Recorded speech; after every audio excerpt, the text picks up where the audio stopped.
Latest news सबसे पहले देखने के लिए हमारे चैनल को सब्सक्राइब कीजिए और नोटिफिकेशन पाने के लिए बेल आइकन को प्रेस कीजिए। नमस्कार, मैं योगेंद्र और आप देख रहे हैं पंचशील टीवी। जातिवाद की बीमारी से ग्रसित लोग अपनी हरकत से बाज नहीं आते।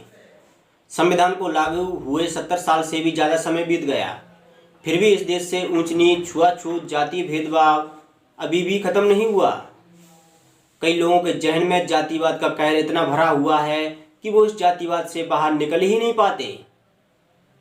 जाति के आधार पर किए गए अन्य अत्याचार से जुड़ी हुई ऐसी कई घटनाएं देखने को मिल जाएंगी जिन पर ना तो सरकार ध्यान देती है और ना ही मीडिया।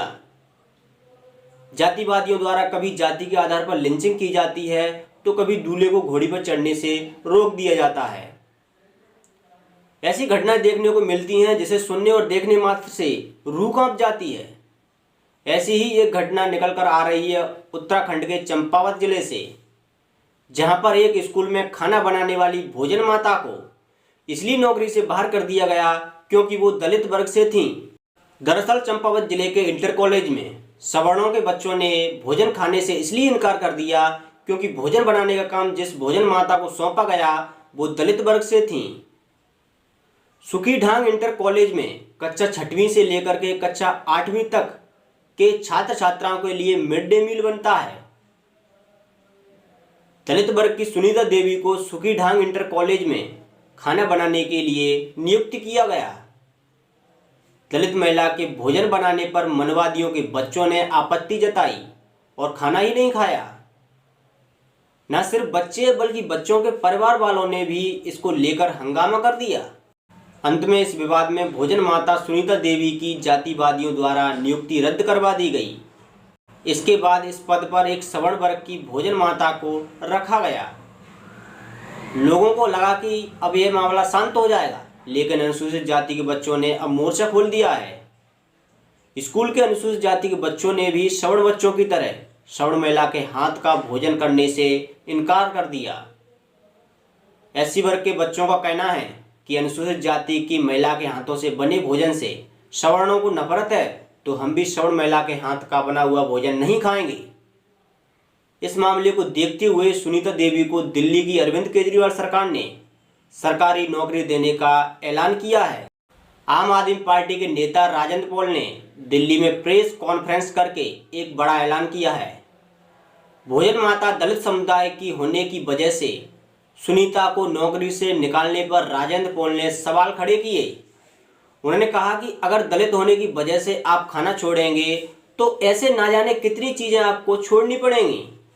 पिछले दिनों उत्तराखंड के चंपावत में एक घटना हुई जहां एक स्कूल के बच्चों ने भोजन माता के खाने द्वारा बनाए गए खाने को खाने से इनकार कर दिया, ये कह के कि ये दलित है और हम इसके बने हाथ का खाना नहीं खाएंगे। और जब ये बात वहाँ के मुख्य शिक्षा अधिकारी मिस्टर पुरोहित तक पहुँची, उन्होंने, जबकि ये पूरी प्रक्रिया इंटरव्यू लेके सिलेक्शन हुआ था मिसेस सुनीता का इस पोस्ट पे, लेकिन चूंकि उन बच्चों ने उसके हाथ के बने खाने को खाने से इनकार कर दिया तो मिस्टर पुरोहित ने उनको नौकरी से ही हटा दिया।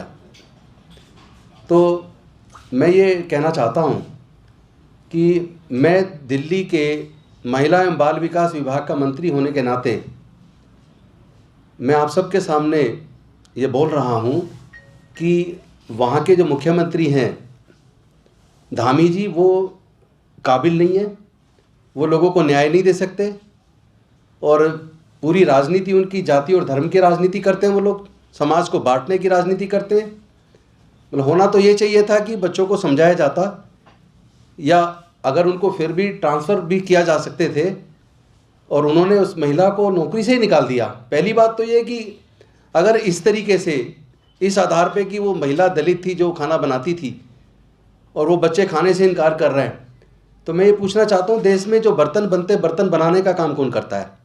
देश में जो कपड़े बनते कपड़े बुनने का काम कौन करता है? देश में जो मकान बनते मकान निर्माण का काम कौन करता है? मंदिरों के अंदर जो भगवान की मूर्ति लगती है उस मूर्ति को बनाने का काम कौन करता है? अगर केवल इस आधार पे, चूंकि एक दलित महिला ने बनाया है और इस आधार पे खाने को इनकार कर दिया जाए, तो क्या इस सोच वाले लोग अपने घरों में रह पाएंगे? क्या वो जूते पहन पाएंगे? जूते भी तो हमारे समाज के लोग बनाते हैं। खेत के अंदर मेहनत करके अन्न उगाने का काम भी हमारे लोग करते हैं। सड़क निर्माण का काम भी हमारे लोग करते हैं। भवन निर्माण का काम भी हमारे लोग करते हैं।